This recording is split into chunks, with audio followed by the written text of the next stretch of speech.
Hi everyone, welcome to the Contra Turtle Show, and I hope you're having a nice polling day here in Singapore. Quick intro, I'm a 38-year-old Singaporean 9 to 6 worker living in a HDB, simple lifestyle with no car. On this channel, I share YouTube's most transparent stock portfolio and document my journey to hit $4.5 million for retirement in 12 years' time. Since the last episode, a lot of people commented on how well my portfolio has performed with a net profit of 223K so far, having deployed 272K of my own capital over the last 4 years. The annualized performance of 20.59% on the time-weighted rate of return has also beaten the market, so a lot of people after seeing this, they express interest in wanting to start investing like me for retirement, and I can sense damn a lot of FOMO from viewers, people starting to get a bit keen after watching my channel. But you see, most YouTubers will only tell you how incredible their stocks are doing and how well their portfolio is going. So you almost never see the dark side of an investor's portfolio. But the name of this channel is the Contrarian Turtle Show, not the Conforming Turtle Show. Here, I don't do things that follow the convention of other YouTubers. So today, I'm gonna go a completely opposite direction from everyone else and do what no finance YouTuber has ever done before. I am going to brutally self-critique my portfolio in a transparent manner. I will tell you granularly why my stock selections suck, why my portfolio management is poor, and why my track record so far is questionable. In other words, I'm going to convince you not to invest like me. And I promise you I'm not being sarcastic in doing so.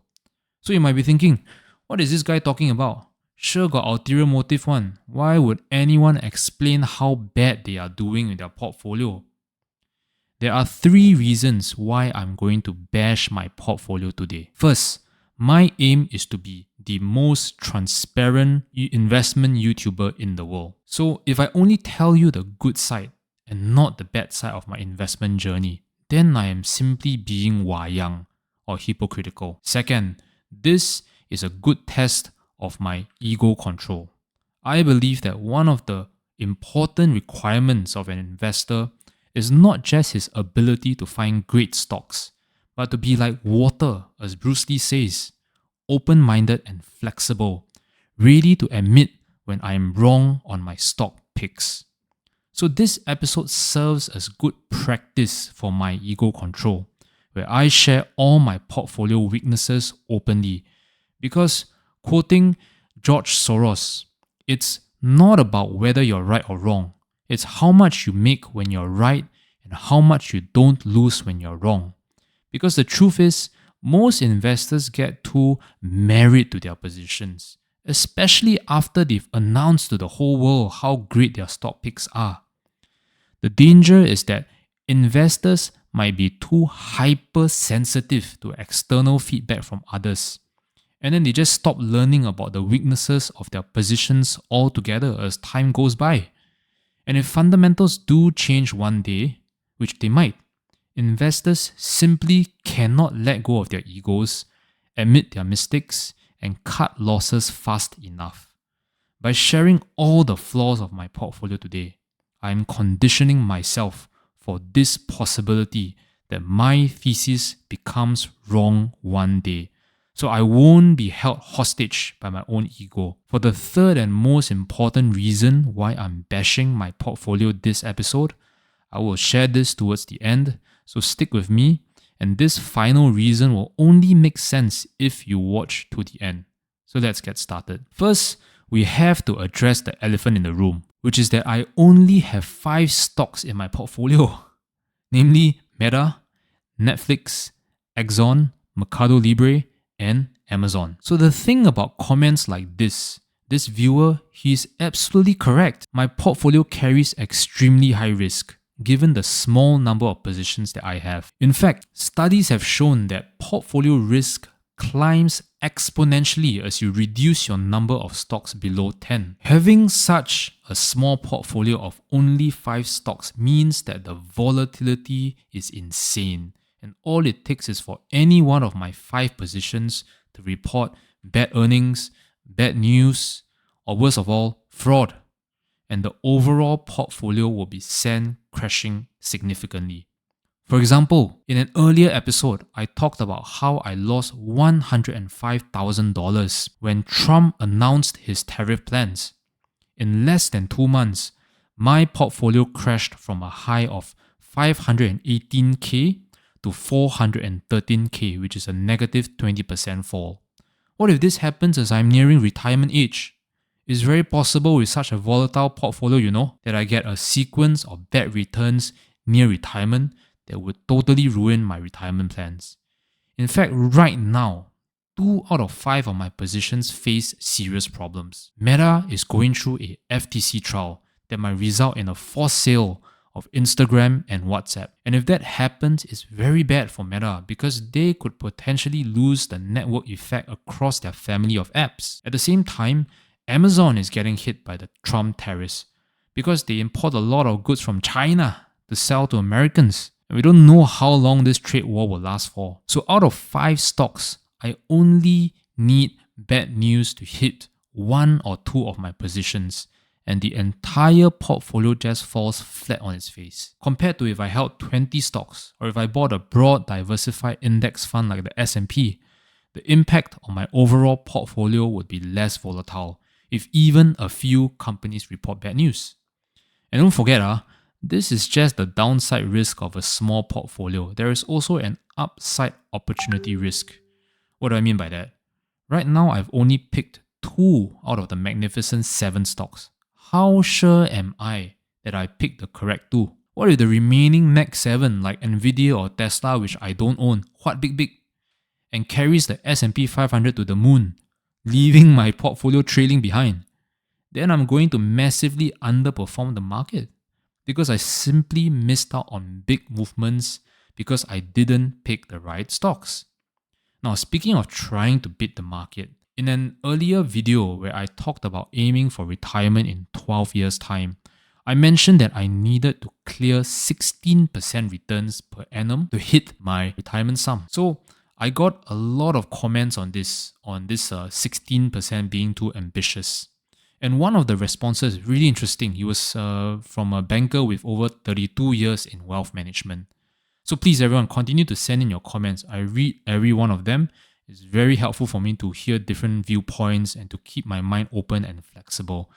Now, in response to these comments here about the 16% high hurdle rate, I want to say you are 100% correct. To put things in perspective, let me break down why my portfolio performance so far is questionable. And hitting 16% into the future is hard to achieve. Again, guys, don't stop the video anytime soon. I promise you I'm not trolling or being sarcastic. Let me explain why. If we look at my portfolio's money-weighted rate of return at the moment, it sits at 35.55% over the last 4 years, beating the S&P and the QQQ benchmarks by a significant margin. But a more conservative measure and a more useful CAGR to look at should be my time-weighted rate of returns over the last 4 years, which currently sits at 20.59%, beating the S&P and the QQQ once again by a wide margin. So it is this TWR that is useful to determine if I can beat the 16% hurdle rate I mentioned earlier to reach my retirement goal of 4.5 million by 50 years old. Now you might be thinking now, okay what, 20.59%, that's 4 to 5% above the hurdle rate. You're well on your way to success, bro. What are you talking about? But this 20.59% is still an unproven track record. And I believe, in fact, I got lucky with this. Let me explain by zooming a little into my portfolio's history. This chart here represents the S&P 500 from the time I started investing in mid-2021 until today. Using this Portsedo tool, I overlapped when I bought or sold my stocks at different times, as denoted by the B's and the S's on this S&P chart. So don't be confused, guys. I didn't buy or sell the S&P 500. That is not what I did before. What I'm showing you here is I'm just overlapping my historical stock buys or sells, the transactions, when it was done, onto the S&P 500 chart for reference to give you a sense of my timings in the past. So the simple way to understand this chart is, how was the overall market doing during those times that I bought or sold my stocks? And you'll notice a few things. Firstly, Jerome Powell raised interest rates in March 2022, where this red arrow is pointing at, crashing the market shortly after. This means that only a small portion of my buys were bought just before this crash. And then I had the good fortune to continue buying into a more and more down market throughout 2022 and 2023. So if you compare the number of buys in the red box on the left versus the number of buys in the green box on the right, the conclusion is very simple. I got lucky that when I started my investing journey in 2021, only a minority of my overall cash flow injections from my monthly income or my savings were injected into my portfolio before the crash of 2022. And the majority of my cash flow injections were done in the green box after the crash. If I had started my investing journey a bit earlier, maybe let's say in this purple circle, then the red box on the left is going to be much longer, stretching towards the left. And that means I simply wouldn't have gotten the same kind of 20+% CAGR that I have gotten as of today, because more of my capital injections would have suffered a loss from the 2022 crash, reducing my overall performance below this 20+% CAGR. So there was in fact quite a bit of luck for my performance so far, because I happened to start quite close to this crash. How sure am I that I can replicate the same lucky conditions projecting to the future over the next 12 years towards my retirement? How sure am I that I can clear the 16% hurdle rate to meet my 4.5 million target at 50 years old? So my track record over the last 4 years remains unproven. And until I reach a more conclusive 10-year mark, I cannot conclude how good of an investor I am. You simply have to take what I am sharing on my channel with a grain of salt, guys. Just treat me as entertainment, not professional advice. And anyway, I cannot give financial advice. Hey, by the way, guys, if you like the content so far, remember to give the channel a bit of turtle power and click subscribe so you can be informed when I push out new content. Feel free to leave a comment below. I read almost every comment. And in the last 2 weeks, I received 900 comments and I read and answered every one of them. I also want to quickly share that I actually have a Twitter account where I randomly tweet slightly more technical stuff about technology, which is the field I work in and I focus on a lot, or also sometimes about the markets. And also a newly created, more light-hearted Instagram account that I just started where I'll share random snippets from my daily life as I work towards my long-term retirement goal by 50 years old. Now already I'm getting Instagram DMs. I don't know how you guys managed to find my account before I even announced it today. And just a caveat, I won't answer DMs in Instagram moving forward because there's too many. So just leave your questions under the YouTube section, in the comments below, and I will answer. Anyway, back to the episode. So now that I've convinced you how luck played a big part in my portfolio performance so far, let's continue to bash my portfolio by moving on to more risks in it. Now, not only is my portfolio too small, it also has poor country diversification. For example, out of the 5 stocks I own, 4 of them are based in the US, and 1 of them is based in Latin America. Now that is a huge problem. What if the Trump trade war lasts for a few years and recession hits the USA? What if political turmoil hits Latin America and the region goes down? It has happened before, you know? And don't forget, Latin America has huge problems with hyperinflation, What if all the money that Mercado Libre earns becomes banana money? There is simply too much geographical concentration with my portfolio in the US, and also South America is an extremely unstable region to invest in. So my portfolio has terrible country concentration risks. And there's one more risk on top of this, which is sector risk. Almost all my stocks, if you notice, fall into the tech sector. And there's strong correlation or links between my positions. So if a global sell-off does happen, pretty much all my stocks will drop together, as though they're holding hands. At the same time, they will all fall because there's no sector hedging. For example, what if the current AI tech bubble bursts? Do you know that back in the dot-com bubble in year 2000, if you had bought a strong company like Microsoft at the peak of the bubble, it would have taken you 15 years before you broke even. Now, my current timeline to retirement is 12 more years after I've invested in 4 years so far. So if there is an AI bubble, and if it bursts someday, then all my stocks will be affected and maybe I will never get to retire by 50 years old as I planned. To make matters worse, 4 out of 5 of my positions depend on consumer discretionary spending. If the US or Latin American consumer wallet gets tighter because of economic recession, I will get slapped 1 times big one in the face, guys. Because my positions depend on the robustness of consumer spending. And that is how bad my sector concentration is. And if you thought this is the end of how risky my portfolio is, don't forget one of the most dangerous parts of stock picking, that is management risk. Because I have only 5 companies in my portfolio currently. It implies that I am simply betting on just 6 CEOs to steer the ship of my portfolio. It's 6 by the way, because Netflix actually has 2 CEOs, Greg Peters and Ted Sarandos. So the problem is, how sure am I that I picked the right people?